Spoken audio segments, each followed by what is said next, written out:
గత ప్రభుత్వం జరిపిన చాలా ధర్మార్థమైన చర్య ఏమిటంటే కల్తీ నెయ్యి 20 కోట్ల లడ్డూలను తయారు చేసి వెంకటేశ్వర స్వామి భక్తుల మనోభావం దెబ్బతీసే విధంగా ఈ రోజున గత ప్రభుత్వం జరిపిన అన్యాయాన్ని ప్రజలందరూ, రాష్ట్ర ప్రజలందరూ, దేశ ప్రజలందరూ కూడా చూస్తున్నారు. అలాగే మన హిందూ మనోభావం దెబ్బతీయడమే కాకుండా అలాగే వెంకటేశ్వర స్వామి నెయ్యిని కల్తీ జరపడం, నెయ్యి లేని లడ్డూను తయారు చేయడం, అనేక రకాలుగా వారు పాలు లేని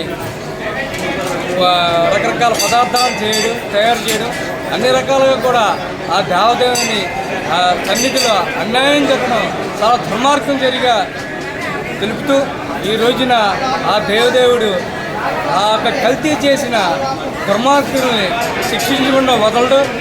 వాళ్ళు పశ్చాత్తాపడతారని కూడా వారికి ఉన్న 11 సీట్లకే పరిమితమయ్యారు. ఇప్పుడు ఒక్క సీటుకు కూడా వాడు రాకుండా ఆ దేవదేవుడు చేస్తారని కూడా కోరుకుంటూ, కలియుగ దైవమైన శ్రీ వెంకటేశ్వర స్వామి వారి ప్రసాదం ఇలాగా కల్తీ జరగడం అనేది చాలా బాధాకర విషయం అండి.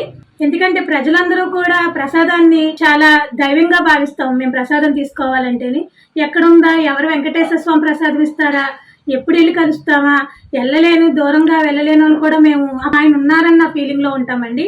అలాంటిది ఈవేళ ఆ ప్రసాదంలో కూడా కల్తీ జరగడం అనేది చాలా తప్పండి. కానీ హిందుత్వంలో ప్రసాదాలను కూడా కలిపి ఇలాంటివి చేస్తారని అనుకోలేదండి. ఆయన ఏమనుకున్నారంటే హిందుత్వాన్ని నాశనం చేయాలని కోరుకుంటున్నట్టున్నారు. కానీ ఆయనకి అలా జరగదండి. శ్రీ వెంకటేశ్వర స్వామి వారు ఆయన చూస్తా ఊరుకోరండి. ఆయన భగవంతుడి విషయంలో మోసం చేయకూడదు. ఇలాంటి ప్రసాదాన్ని ఎంతో మంది తిన్నాము. నెయ్యి కల్తీ జరిగింది కదండి, ఎంతవరకు తిన్నాము అంతవరకు అంతమంది బాధాక అంతమంది మాకు ఎంతో బాధపడ్డాము. మేము ఆ శుద్ధి చేసుకోవడానికి కూడా లేకుండా పోయాము. కానీ ఆయన అంతకంత కర్మ అనిపించుకుంటాడు, అంతకంత పాపం అనిపించుకుంటాడు. కల్తీ చేసిన వాళ్ళకి శిక్ష పడాలని కోరుకుంటూ, హిందువులకి న్యాయం చేయాలని కోరుకుంటూ సెలవు తీసుకున్నాను. ఓం నమో నారాయణాయ. నా పేరు కనకదుర్గ, భీమవరం నుంచి మాట్లాడుతున్నాను. తిరుమల తిరుపతి దేవస్థానం అంటే ప్రపంచంలోనే ప్రసిద్ధి చెందిన ఆలయం.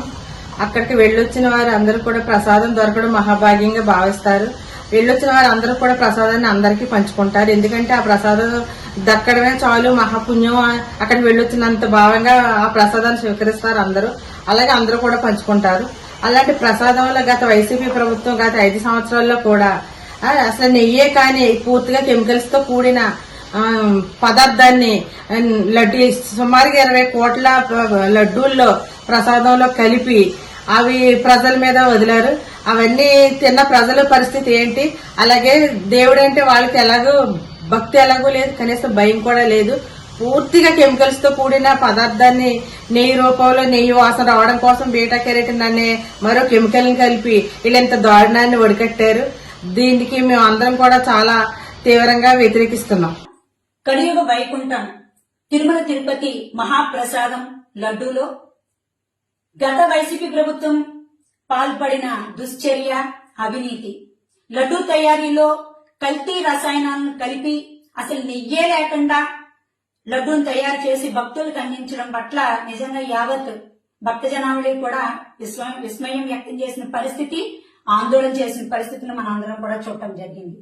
చేసిన పాపాన్ని సరిదిద్దుకోవడం మాని మేమే పాపం చేయలేదు, మరి బాధ్యత లేకుండా మాట్లాడిన అప్పటి ముఖ్యమంత్రి గారి మాటల్ని మనం విన్నాం. ఆవు గడ్డి సరిగా మేయకపోవడం వల్ల మాత్రమే ఇది కల్తీ జరిగింది అని చెప్పేసి మాజీ ముఖ్యమంత్రి గారు చెప్పడం చూస్తే ప్రజలందరూ కూడా నవ్వుకున్న పరిస్థితి. హిందుత్వం మీద నమ్మకం లేదు, హిందూ దేవాలయాల మీద నమ్మకం లేదు. మీ వైసీపీ నాయకులున్న భాష గాని, వారి హిందూ దేవాలయాల మీద జరుగుతున్న దాడుల పట్ల మీ వైసీపీ ప్రభుత్వంలో ఎటువంటి రక్షణ చర్యలు లేకపోవడం, ఇవన్నీ కూడా ప్రజలు చూసి, మీరు చేసిన విధ్వంసకర పాలనను చూసి భయం వేసి ప్రజలందరూ కూడా మిమ్మల్ని సాగనింపిన పరిస్థితిని మనం చూసి ఉన్నాం. అందువల్లనే కూటమి ప్రభుత్వానికి పట్టం కట్టి ఈ రోజు ముఖ్యమంత్రిగా శ్రీ నారా చంద్రబాబు నాయుడు గారిని, డిప్యూటీ సీఎం పవన్ కళ్యాణ్ గారు, నరేంద్ర మోదీ చేతుల వారికి అందజేసిన పరిస్థితిని మనం ఈ రోజున చూడటం వలన మరి కూటమి ప్రభుత్వం అధికారంలోకి వచ్చిన వెంటనే ముందుగా వెంకటేశ్వర స్వామి విషయంలో, తిరుమల తిరుపతి లడ్డు ప్రసాద విషయంలో సిబిఐ సిట్ దాఖలు చేయడం, దానికి సంబంధించిన రిపోర్టు రావడం, కల్తీ రసాయనాలను కలిపి అసలు నెయ్యే వాడలేదు తిరుపతి లడ్డూలో అని చెప్పేసి వారు తేలుస్తున్న విషయాలను మనందరం కూడా చూసి యావత్ భక్త జనావళి కూడా చాలా బాధాకరమైన విషయంగా మనందరం కూడా భావిస్తున్న పరిస్థితి.